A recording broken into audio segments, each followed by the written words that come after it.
my car again. So it's a beautiful day, and I've got this Cobb SF short ram intake and box to install. And I'm going to go ahead and do that. So first thing you do, you take off this intake scoop.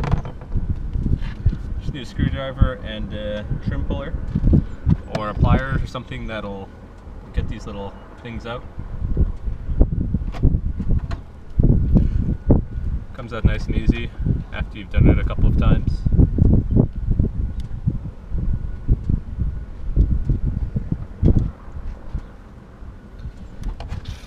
And there's two of those, and then the intake scoop will come right out.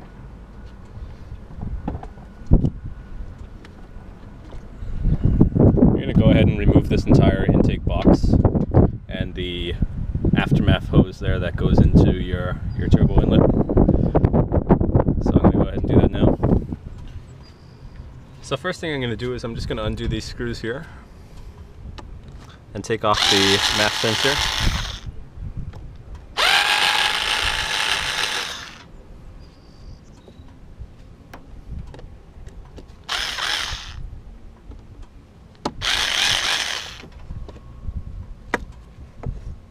Take that off.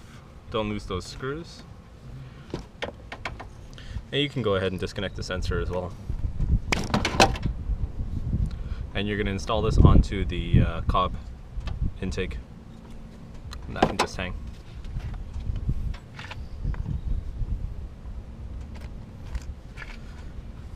Next thing you want to do, take a flathead screwdriver and undo your hose connector here, and just that's going to slide off after you undo the rest of the bolts. So you have two bolts that you're going to need to get to. One of them is in there and one of them is right here. You're going to need an extension for that one, and for this one it's just going to be a wrench. So 10mm wrench goes right over until it'll take that off.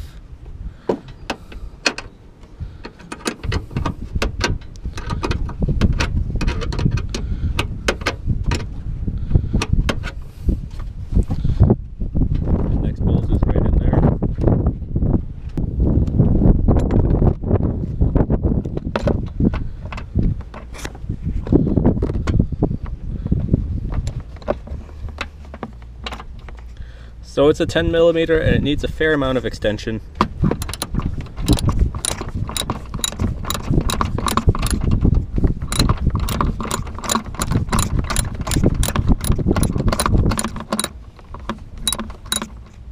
So with that bolt and that bolt out of the way, you can loosen this clamp with your flathead as well.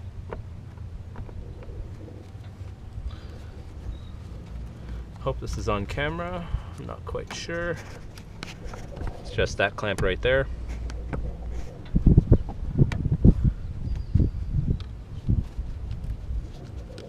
And once that's nice and loose, you can go ahead and get the whole airbox out of there.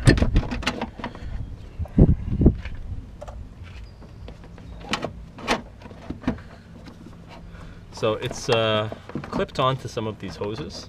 So you want to take your time when you're removing it and just make sure that you're not pulling on anything you don't need to be pulling on.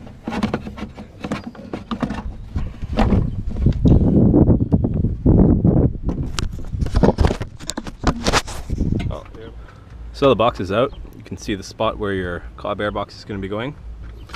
And you're going to be using these holes to secure your airbox just like the stock one. So I'll go ahead and grab that and rig it in.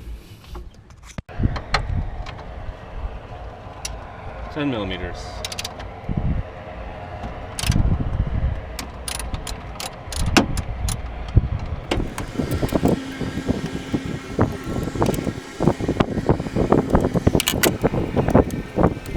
Okay, so now that we have that out, we have the box in place. We're gonna need to reattach the box using mounting points here, here, and here. Now we also have this bracket that's gonna slide under, and it's going to use the two mounting points that are located right here and here, and that is right there and there. I've got this rubber grommet here that's installed from the factory. It looks like Cobb wants me to remove that and use that as one of the mounting points, but to be perfectly honest, I don't think I want to remove that, and I think I'm just going to put the a thing right over it. I don't anticipate this air filter shaking too much, so I think one bolt will be enough to secure it. That's my personal preference. If you want to do something different, that's up to you. But this is how I'm going to do it, and I'm going to go ahead and secure that in place now using the stock bolts actually. So, rubber bushing. It's going to go over it now. And then it's just going to go back on like stock. Again, my personal preference, you can use the included hardware if you feel you'd like to, but I don't see the need. Since this is OEM, it means it's definitely going to be good enough quality for this application.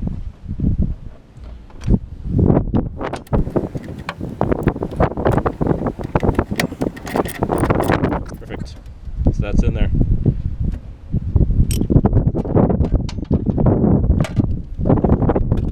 Next I'm going to do this one, and then that one, and then the box will be secure.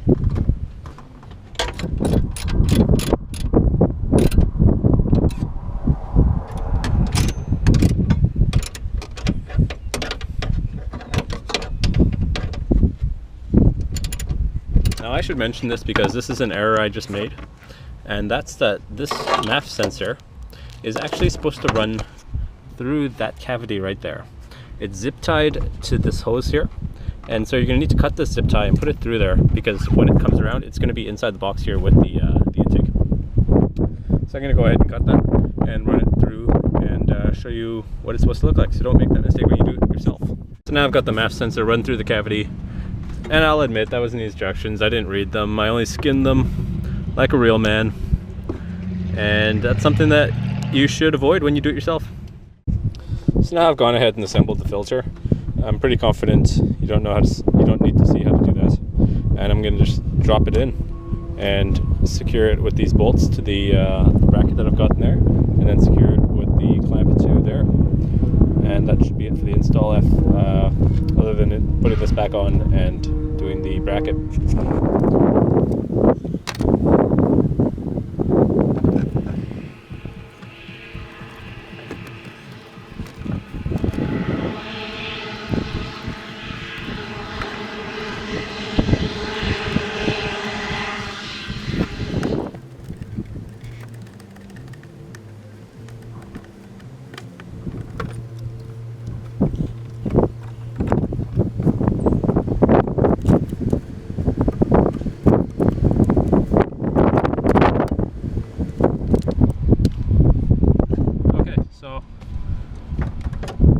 Tight, but it's not causing problems. So that means I can go ahead and tighten the rest of the stuff up here.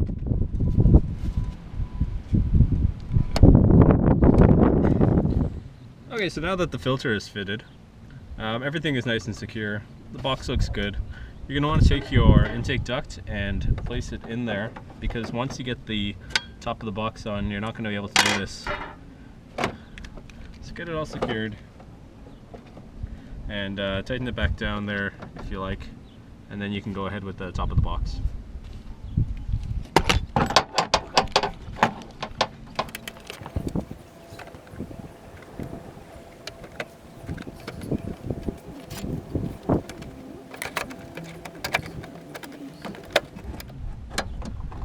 Okay, so I tossed the top of the box on here, and it's a little bit of rubbing. The fitment isn't perfect, but it is good.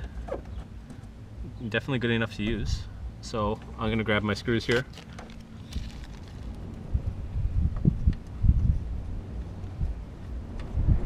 So again, don't tighten them down all the way until you got all of them in, because you're going to need to move this around a little bit to get the best fitment. So there you have it. It's fully installed. Installation went pretty smooth. This is one of the smoothest installations of any part that I've done so far. I'm going to go ahead and fire it up, see how it sounds, let you guys hear how it sounds as well.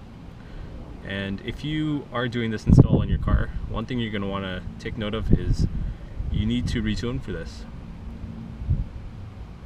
Definitely don't run this this part on your car without the Cobb Stage 1 or Stage 2 SF Intake tune. I've got Stage 2 on my car, so I'm going to go ahead and flash up Stage 2 and then do an ECU reset and fire it up. Okay, so the new map is flashed. I'm on Cobb Stage 2 with the SF Intake, and I'll start it up for the first time.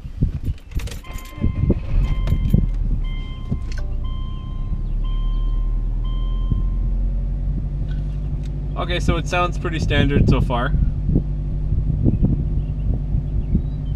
I'll give it a second here and then rev it up.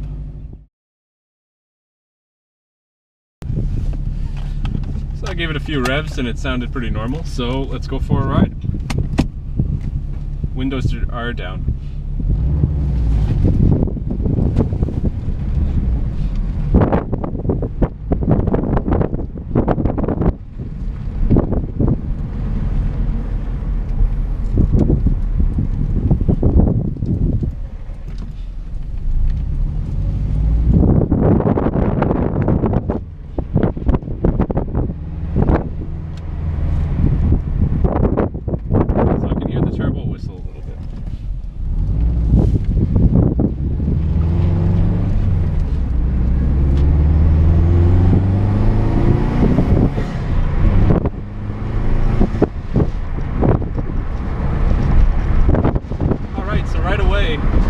I can hear the turbo whistle a little bit more.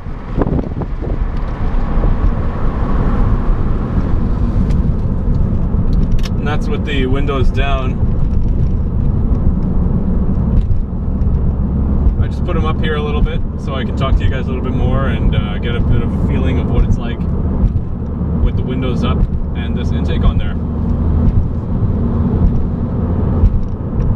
So far I'd say it's not much louder than stock. You definitely get a little bit of turbo sound when you get on the boost. I haven't actually been on the boost that much so far, but it's definitely livable. I can't quite say yet whether there's been any increased throttle response. I'm going to drive it around a little bit more and then I'll figure that out.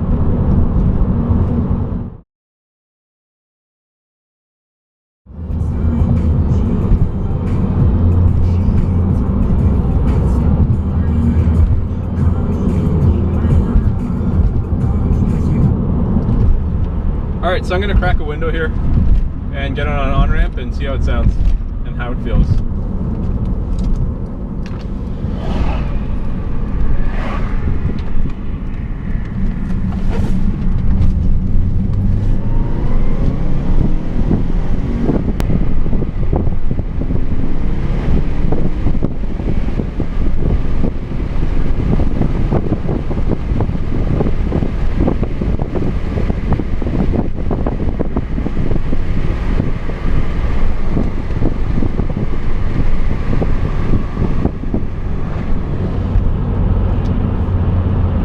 Pause a second there, I thought I saw a Cobb.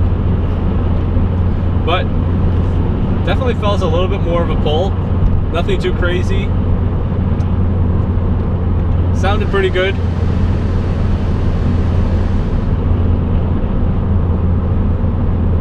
I guess time will tell if it's worth it, but it looked good under the hood. It gives me a little bit more of a sound and a little bit more of a pull.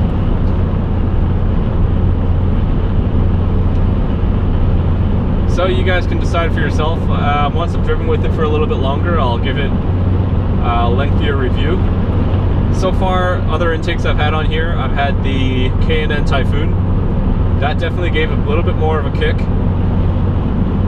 Definitely a little bit louder. And I've also driven on the stock airbox with the K&N panel filter, and that's what I've pretty much been driving on so far with my car. But like I said, I'll do a bit of long-term review in a few thousand kilometers and let you guys know how it goes. Thanks for watching.